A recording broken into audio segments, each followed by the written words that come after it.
Hello, आज के इस वीडियो में आप सभी लोगों का अभिनंदन। आज हम प्रश्नावली 2.2 बहुपद के पहले प्रश्न का तीसरा खंड हल करेंगे, जो इस तरह से है। 6x का वर्ग ऋण 3 ऋण 7x के शून्य ज्ञात करो और शून्यकों और गुणांकों के बीच संबंध की सत्यता की जांच करो। हमने शून्य ज्ञात करने हैं और शून्यकों और गुणांकों के बीच जो रिलेशनशिप है, जो संबंध है, उसकी सत्यता की जांच करनी है। आइए हल करते हैं। 6x का वर्ग ऋण 3 ऋण 7x। सबसे पहले इस दिए हुए बहुपद को हम मानक रूप के अनुसार व्यवस्थित करते हैं। जैसा आप जानते ही हैं कि द्विघात बहुपद का मानक रूप ax का वर्ग धन bx धन c रूपी होता है। तो इस मानक रूप के अनुसार हम दिए गए प्रश्न को, बहुपद को व्यवस्थित कर लेंगे, जो कि इस तरह से हो जाएगा। 6x का वर्ग ऋण 7x ऋण 3। आइए थोड़ा सा रफ वर्क कर लेते हैं। हमारा बहुपद इस तरह से है। 6x का वर्ग ऋण 7x ऋण 3। तो सबसे पहले हम पहले और तीसरे पद का गुणा कर लेते हैं, जो कि इस तरह से आ जाता है ऋण 18x का वर्ग। अब हम x वर्ग के गुणांक 18 के फैक्टर करते हैं इस तरह से, और ये फैक्टर हो गए हैं 18 बराबर 2 गुणा गया 3 गुणा गया 3। अब हम पहले और तीसरे पद के गुणनफल के चिन्ह पर ध्यान देंगे, जो कि ऋण है। तो यह ऋण कहता है कि मेरे ऐसे दो खंड करो जिनका गुणनफल ऋण 18 हो तथा जिनमें अंतर बीच वाले पद के गुणांक ऋण 7 के बराबर हो या ऋण 7 हो। तो 18 के जो खंड आए हैं, 2 गुणा गया 3 गुणा गया 3, इनसे हमने ऐसी व्यवस्था करनी है कि अगर उन्हें गुणा करें तो 18 हो, और अगर उनमें अंतर देखें तो बीच वाले पद यानी ऋण 7, बीच वाले पद के गुणांक यानी ऋण 7 का अंतर उनमें होना चाहिए। तो देखें, अगर हम एक खंड को 2 लें और एक को 3 3 9 लें, यानी 2 गुणा गया 9, तो इनका जो गुणनफल होता है 2 9 में 18 होता है। लेकिन हमें तो ऋण 18 चाहिए, तो हम इसको ऋण 18 ऐसे भी बना सकते हैं। 2 गुणा गया ऋण 9, अब गुणनफल हमारा ऋण 18 हो गया है।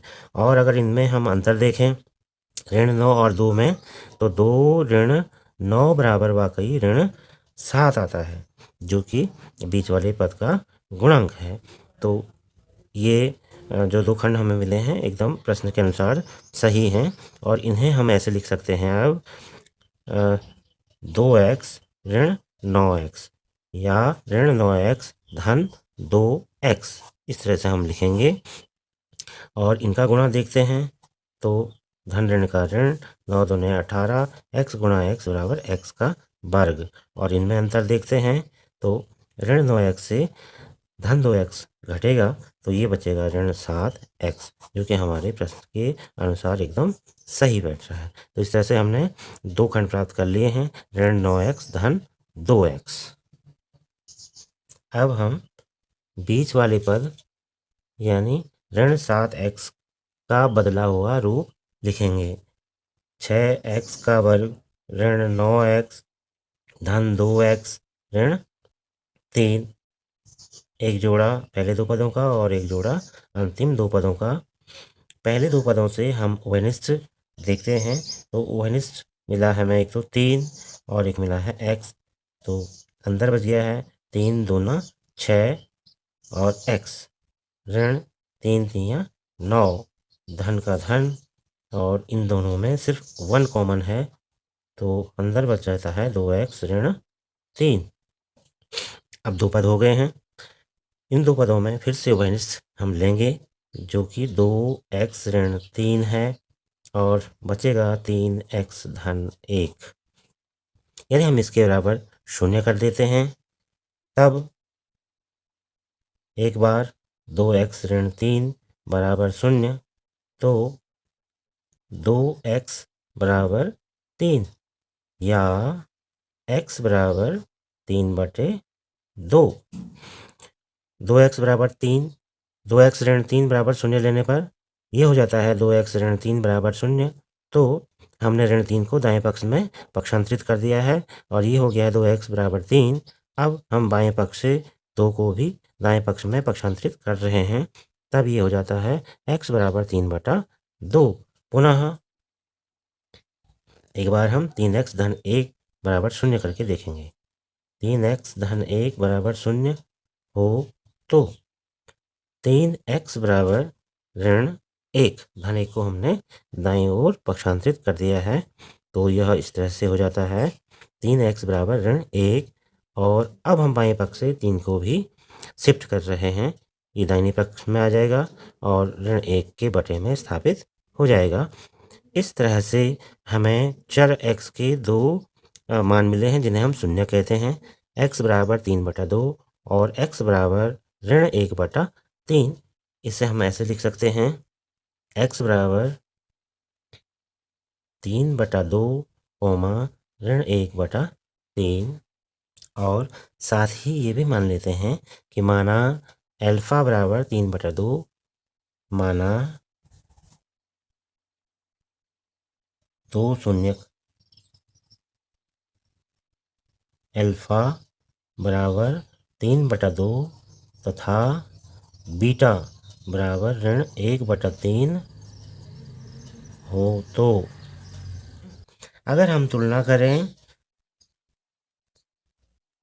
ax का वर्ग धन bx धन c, ये मानक रूप है और जो हमारा बहुपद है, दिया गया बहुपद है, वो इस तरह से है 6x का वर्ग धन ऋण 7x धन ऋण 3।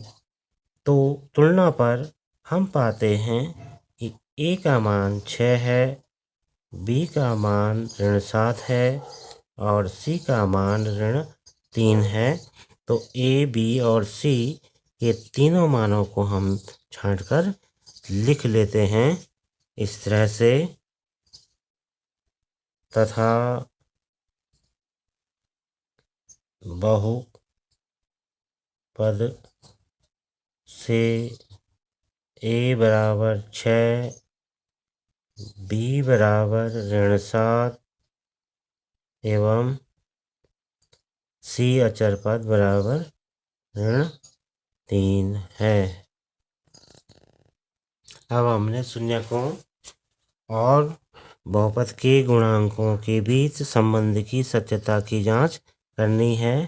तो अब हम जांच की ओर बढ़ेंगे।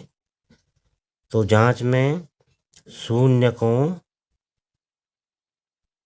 का योग यानी अल्फा धन बीटा, हमने मान लिया है कि दो शून्यक अल्फा और बीटा है, बराबर होता है -b/a या ऋण b/a।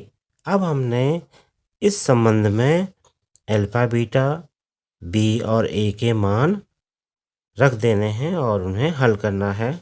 तो अल्फा 3/2 धन बीटा यानी ऋण 1/3 बराबर ऋण b ऋण 7/a यानी 6। बाएं पक्ष में कुछ इस तरह से हो जाता है। अब इस तरह से हो जाएगा 3/2 ऋण 1/3 बराबर ऋण ऋण का धन 7/6 और एलसीएम 6 आएगा। 9 ऋण 2 बराबर 7/6 या 7/6 बराबर 7/6। यहाँ LHS is equal to RHS, बायां पक्ष बराबर दायां पक्ष। फिर से शून्यकों का गुणनफल, शून्यकों का गुणनफल एल्फा गुणा गया बीटा बराबर सी बटा ए। संबंध इनमें आपस में होता है, तो यहाँ भी हम अल्फा बीटा और सी व ए के मानों को रख करके दोनों पक्षों में उनकी गणना कर सकते हैं। तो अल्फा का मान 3/2 गुणा गया बीटा ऋण 1/3 बराबर सी अचर पद ऋण 3 है और ए का मान 6 है। तो बाएं पक्ष में गुणा करेंगे तो ऋण 3/6 बराबर दायां पक्ष ऋण 3/6। यहाँ भी बायां पक्ष बराबर दायां पक्ष है। अतः हम कह सकते हैं कि शून्यकों और गुणांकों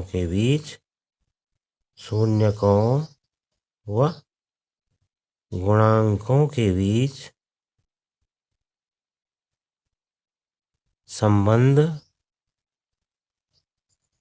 सत्य है।